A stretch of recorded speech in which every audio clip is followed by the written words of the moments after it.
lots of different things, some really crappy cheap things, some expensive things, and I use them for layering guitar parts up like I explained with pedals.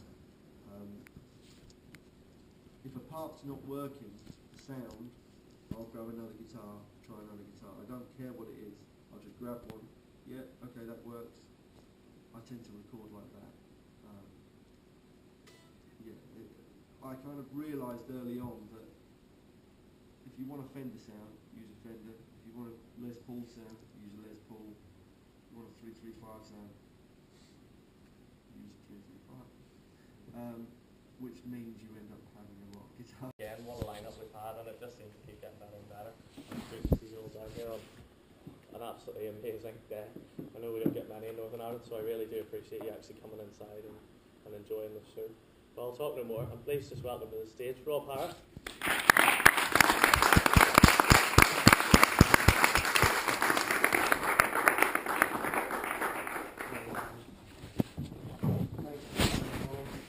He the sun out.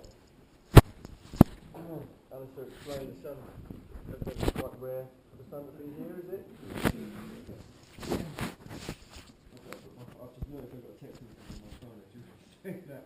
I've got to put my phone on silent.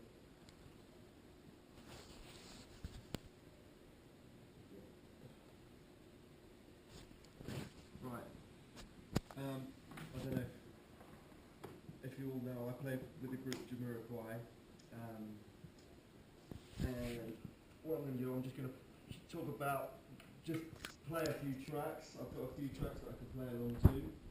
And I'm just going to talk about how I approach music, how I approach playing the guitar, my influences. But at any point, if anyone's got a question, please just put your hand up. You'll get more out of it if you've got questions, and I can sort of explain. I'll hopefully be able to answer all of them for you. I'll just play. I'm just going to start off by playing. Is there any Jamiroquai fans? Anyone like Jamiroquai? Yeah. Okay. This is a song of the last album called All Good. Does anyone know that? No. I luckily managed to get a version of it without the guitar on it, and I'm just going to play through it.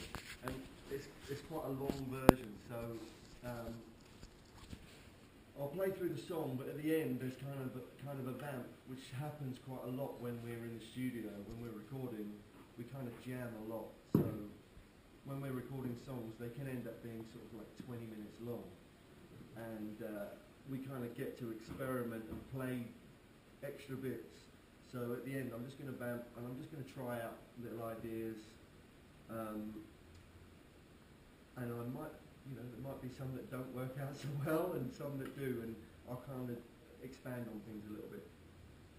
Here we go. Actually, I'm just going to tune up first. Always important to tune up.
Is where I'm most at home. I tend to sort of do a lot of that playing, especially in Jamiroquai. And I was actually talking to Alistair about it earlier today, and it's only recently dawned on me that one of my earliest sort of influences of hearing that style of playing, the kind of almost disco-y, chic style of playing. I think I heard it from the band Chic. You know, you all know Noel Rodgers. Yeah. Noel Rodgers, who's just come out with he's on the new Daft Punk song. But before that, I think I heard it from a band in the early 80s, an English band called Haircut 100. Does anyone know the band Haircut 100? Go and check it out. There's a song, I think it's called Favourite Shirt. They were like a pop band, all players, but they were a pop band. And there's this song called Favourite Shirt, and it had this kind of 16th rhythm guitar playing part on it. And it was quite a fast song, but it was kind of just like on a minor chord.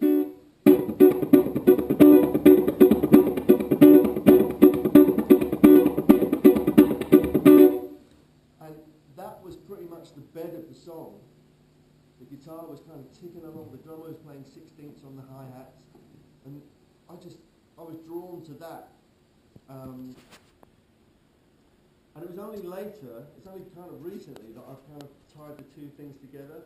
And I think what had happened was this British band called Haircut 100, they had obviously grown up listening to things like Chic, the disco kind of sound, and Nile Rodgers doing, you know, obviously, you know.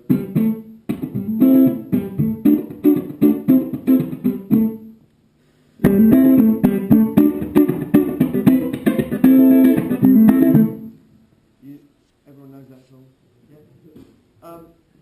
So I would play a lot of those. I'd listen to them around the house. I've got an older brother and sister. They used to play these tunes around the house all the time. And I think it was kind of just being hammered into my head that kind of rhythmic music was just just became quite easy for me to understand, which has helped me get the job with Jamiroquai. But whenever I kind of talk to people about this style of playing, obviously we've got some guitar players in the room. Let's have some guitar players in the room. Yeah? Yes? I kind of, how I think about it, when I try and teach people, when I teach people, students, it's all about the kind of the 16th feel. So even when I'm playing other styles of music, so like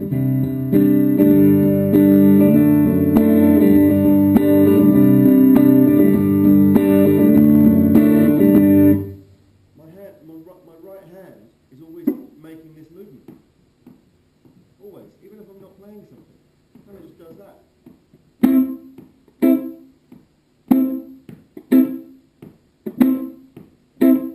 So just that rhythmic phrase there, but.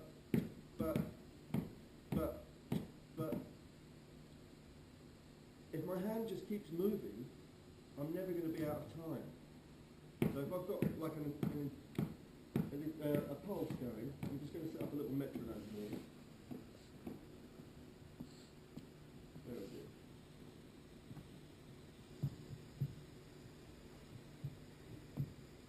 So, does anyone practice with a metronome? Yeah? It's a really helpful thing. So, I would set that up, and I would have that pulse going, but.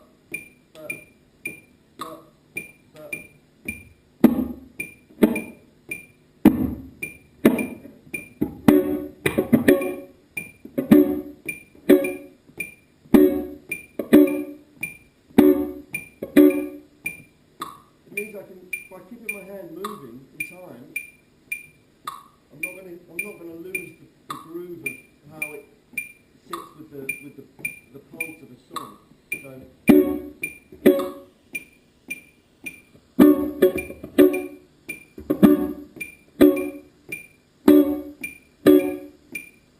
rather than thinking of it like this, I'm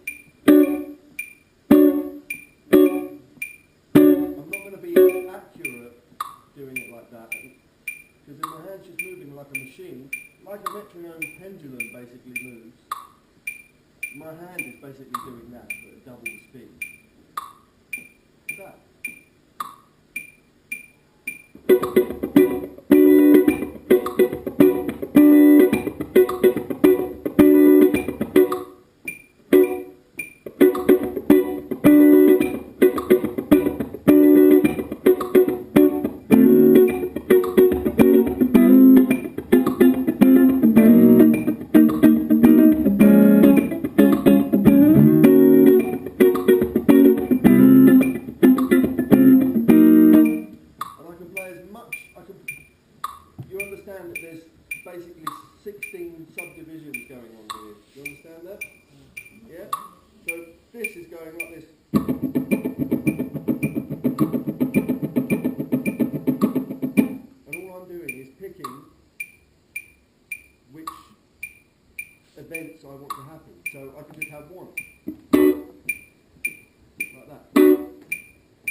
in things. If I'm missing out some of the strums, some of the events.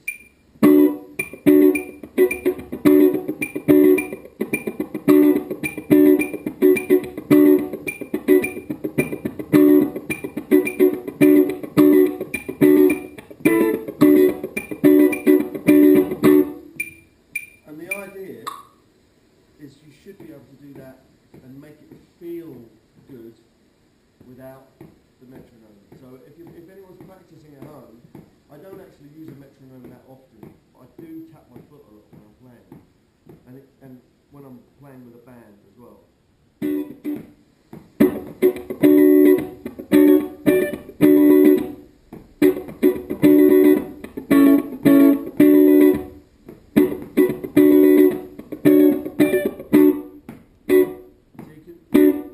The pulse is always there.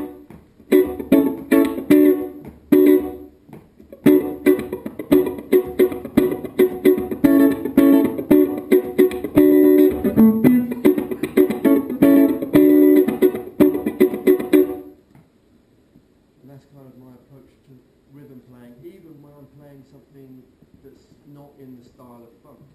So if I was playing just like basic sort of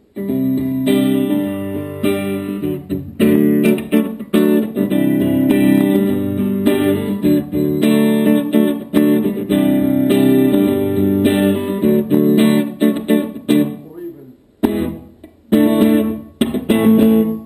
some simple like I hear that Back in Black, I actually hear as quite a funky tune.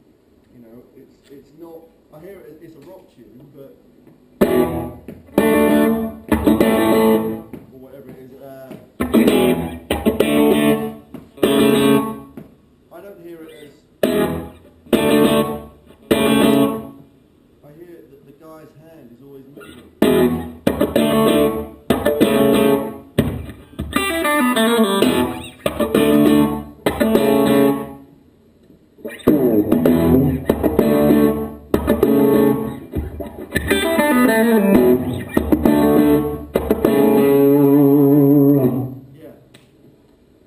That's how I think of rhythm when I'm working in a band, and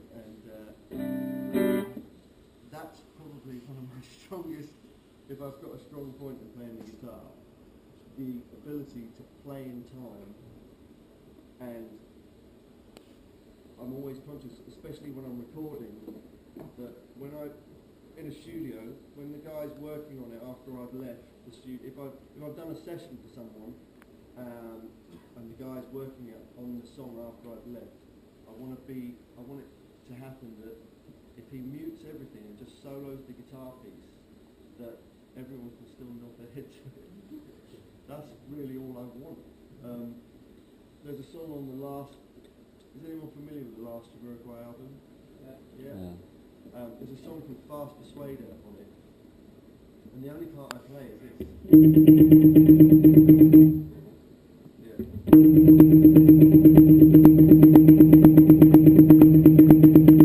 That sounds like Eye of the Tiger, it's not Eye of the Tiger. But I found it really, I find it really important that I had that perfectly in time, so that when everything died out, there's actually a point on the song where it just goes down to just the guitar doing it. And I kind of, when we listened back to it in the studio, I was kind of watching everyone's heads. Are they still tapping their feet in time? Yeah, okay, it's worked. Rhythm in playing guitar is for me, the most important thing. I know a lot of people work on soloing and playing really fast licks and all that kind of stuff, which it is also important, but I kind of realised that if I wanted to work and sort of get varied gigs, that most of the time, most of the time it was going to be playing rhythm guitar. I studied, you know, and practiced lots and lots on all elements of guitar playing, and it was only when I got my first professional tour that I realised that probably 1% of it was doing lead guitar work. The rest of it was all rhythm stuff. So that I quickly sort of realised, actually, if I want to work and do varied music, the strong point is playing in the pocket, getting the groove right, being consistent, and it seems to touch wood, seems to have helped me in good stead. Does anyone have any questions about that? Yes? Technique you were using earlier as well. Sounds very much like names, ruling names from sticks. Oh, the chords? Yeah. Yeah, well, basically, in when I'm playing on my own, I will play full chords. Because I want to hear the root note of the chord. But when I'm playing in a band situation, there's a bass player who's playing all the root notes. There's a keyboard player who's usually playing the chords, especially in Jamiroquai, and it means that I can actually play much shorter versions.